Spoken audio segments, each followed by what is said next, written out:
హరి ఓం. హిందువులందరికీ జై శ్రీరామ్, భారత్ మాతాకి జై. ఈ మధ్యకాలంలో ఎన్నో యూట్యూబుల్లో మనకి ఎన్నో విషయాలు తెలుస్తున్నాయి, చాలా బాగుంది. కానీ కొన్ని చిన్న చిన్న విషయాల దగ్గర మన హిందువులకి కొంచెం భయం పట్టుకుంటుందేమో అనిపిస్తుంది. ఎందుకంటే ఇప్పుడు దీపం ఎలా పెట్టాలన్నప్పుడు ముందర నూనె పొయ్యాలా, ముందర ఒత్తి వేయాలా? నేను చిన్నప్పటి నుంచి నేర్చుకున్నది ఒత్తి పెట్టి నూనె పొయ్యమ్మా, దీపం వెలిగించు అని చెప్పారు.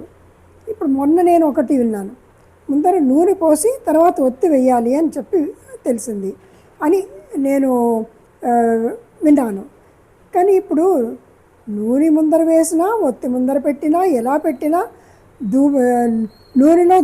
నూనెలో ఒత్తి ఉన్నప్పుడు ఆ దీపం వెలుగుతుంది. సో ముందర నూనెనా వేయచ్చు, ముందర ఒత్తైనా వేయచ్చు. ఏది చేసినా దీపం వెలిగించడానికే కదా దీపం వెలిగించాం.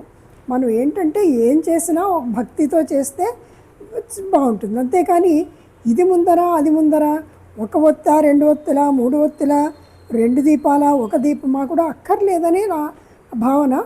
ఎలా పెట్టినా దేవుడు అందుకుంటాడు. మనం దీపం వెలిగించడం ముఖ్యం అనుకుంటే ముఖ్యం వెలిగించండి దీపం.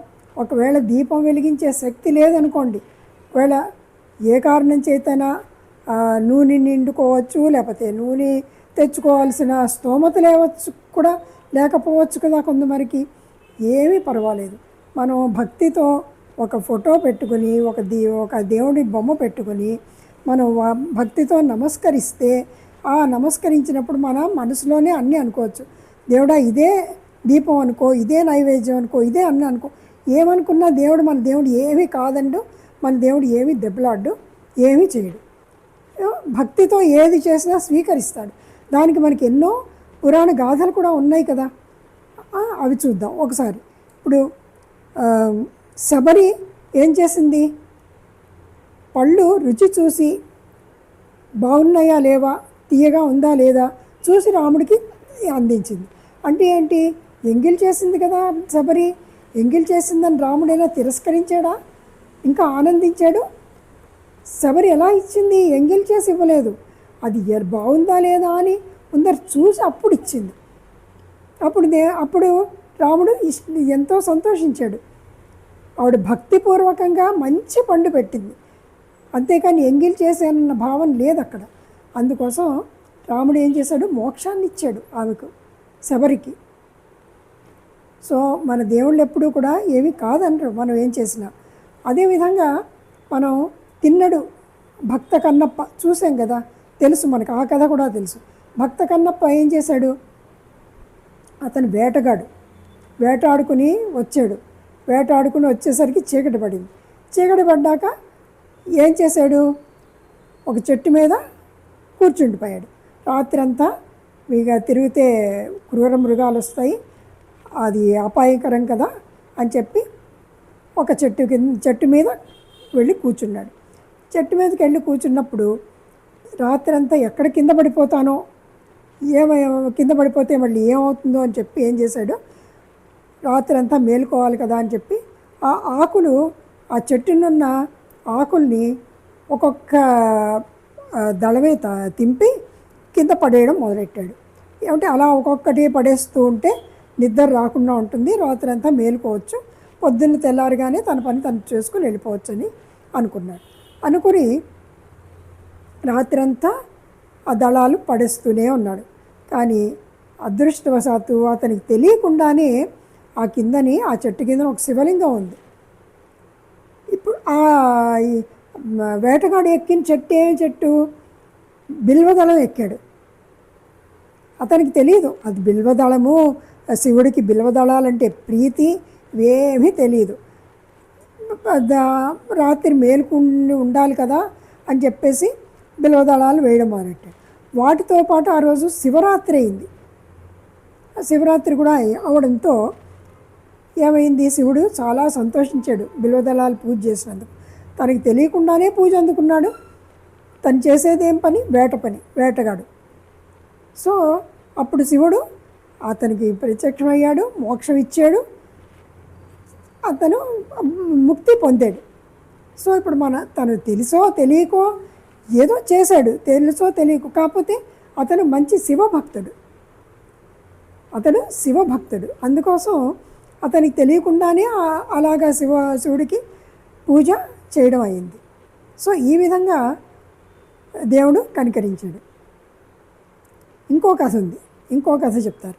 ఏంటంటే అతను కూడా వేటగాడే. అతను మాంసాహారాన్ని తింటాడు. మాంసం తనకి తెలియదు. తను ఏది తింటే ఆ రోజుల్లో ఎలా ఉండేవారు.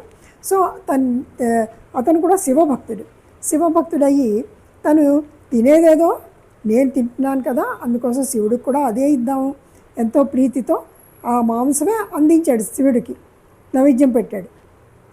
ఇంకా నీళ్లు పోయాలి, అయ్యో కడగాలి అంటే అక్కడ నీళ్లు లేకపోతే ఏం చేశాడు, తన నోట్లో లాలాజలంతోనే కడిగేశాడు, కూడాను తుడిచేశాడు.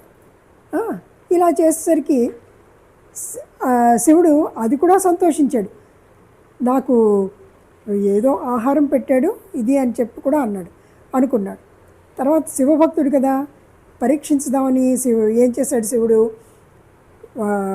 శివుడి దగ్గర నుంచి కంట్లోంచి రక్తం కారడం మొదలెట్టింది. అది ఈ వేటగాడు చూశాడు. అరే శివుడి కంట్లోంచి రక్తం కారుతోంది అని చెప్పేసి తను ఎందుకు శివభక్తుడు కదా, తన కన్ను తీసేసి శివుడికి అతికించేశాడు. అప్పుడు కంట్లోంచి రక్తం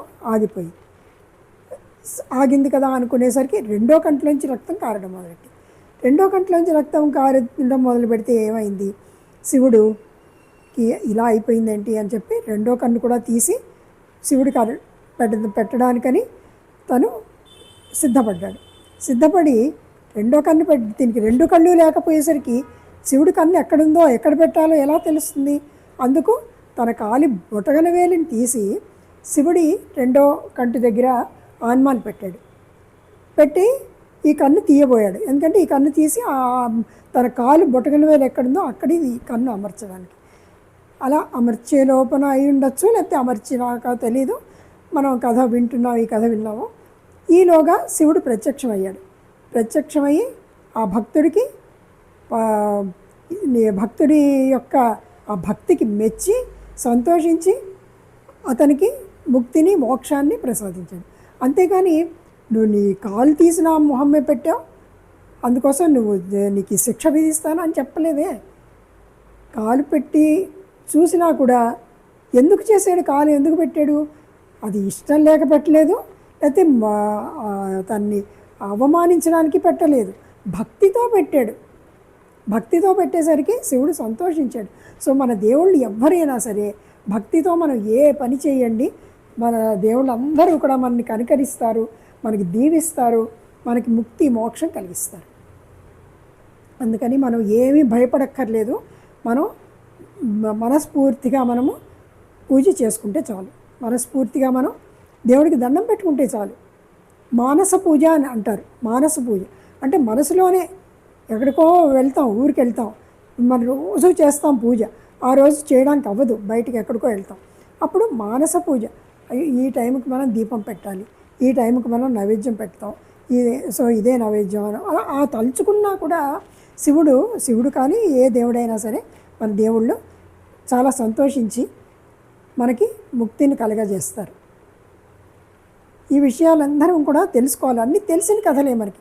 అయినా సరే మళ్ళీ అలా చేయొచ్చా, ఇలా చేయొచ్చా, అది చేయమా, ఇది చేయమా, సో ఇంత సందిగ్ధాలు అక్కర్లేదనుకుంటున్నాను నేను. ఏమంటే మనం మనస్ఫూర్తిగా ఒక్క దండం పెట్టుకుని ఆ దేవుని నమ్ముకుంటే మనకి అన్ని విధాల చాలా జయం కలుగుతుంది, శుభం కలుగుతుంది. అందుకని అందరం తెలుసుకోవాలి. హిందువులు ఎవ్వరూ భయపడక్కర్లేదు. మన దేవుడు మనకి ఏ విధంగా మనని కనికరించాలన్నది దేవుడికి తెలుసు, ఆ విధంగా మనకి చేస్తాడు. మనం నమ్ముతాం, పూర్వజన్మ సుకృతం అని కూడా అంటాం. పూర్వజన్మలో చేసుకున్నవేవో కొద్దిగా దోషాలు ఇవి ఉంటే వాటి పరిహారం ఈ జన్మలో అనుభవిస్తూ ఉంటాం. తర్వాత మళ్ళీ మనం చేసుకున్న పుణ్యం కొద్దీ ఆ దోషాలు పోతాయి కూడా.